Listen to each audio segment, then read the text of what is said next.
E eu lembrei aqui, o irmão Reni até citou o exemplo de uma dívida. Eu gosto muito dessa passagem, ela está lá em Lucas, no Evangelho de Lucas, no capítulo 16. Perdão, irmãos, no capítulo 7, que eu separei outra referência aqui. Lucas, Evangelho de Lucas, no capítulo 7, a partir do versículo 36, eu vou ler aqui rapidamente, eu gosto muito dessa passagem. E rogou-lhe um dos fariseus que comesse com ele, e entrando em casa do fariseu, assentou-se à mesa. E eis que uma mulher da cidade, uma pecadora, sabendo que ele estava à mesa em casa do fariseu, levou um vaso de alabastro com unguento. Estando por detrás, aos seus pés, chorando, começou a regar-lhe os pés com lágrimas, e enxugava-lhes com os cabelos da sua cabeça, e beijava-lhe os pés, e ungia-lhes com unguento.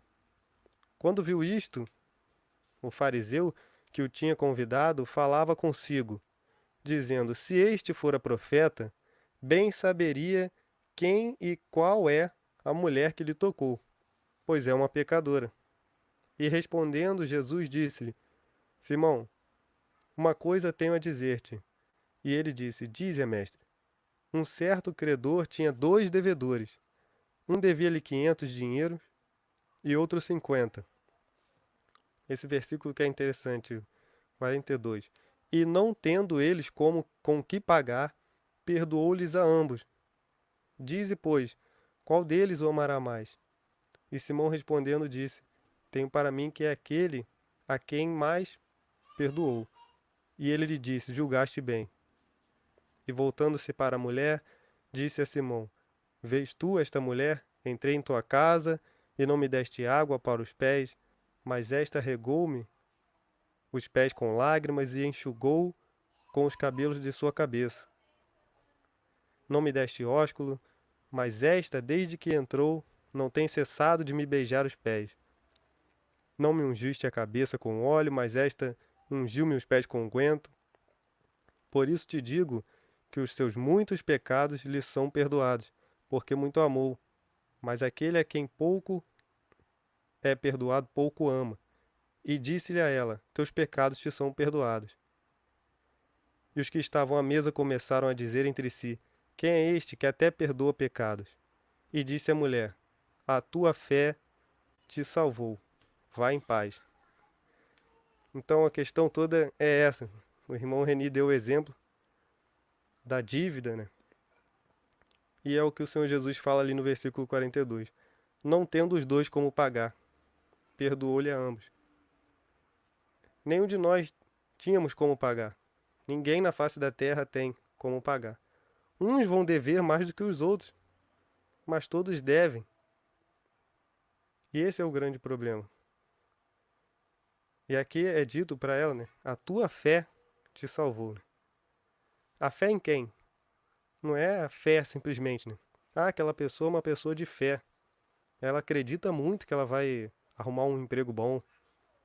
Ah, ela vai fazer alguns falam, né? Uma fezinha ali, vai jogar na loteria. Ela acredita que ela vai ganhar um dia. Não é isso, não é a fé em si, é a fé na pessoa de Jesus Cristo.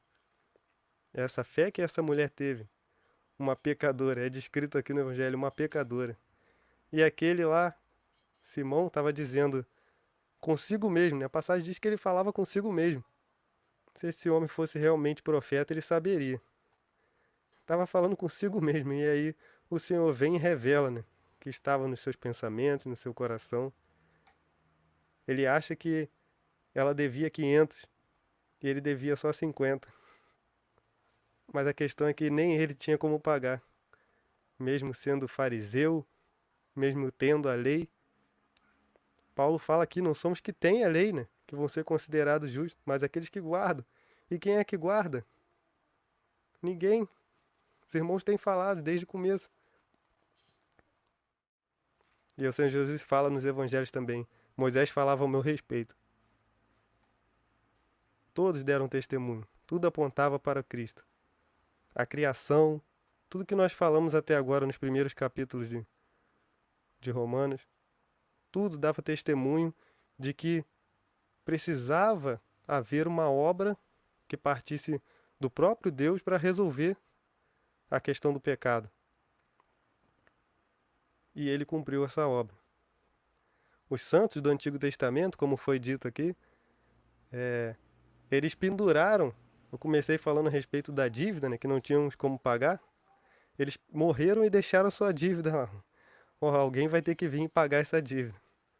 Nós que já nascemos 2000 anos depois, que o Senhor Jesus já veio, já fez a obra, nós tivemos a nossa dívida paga lá atrás.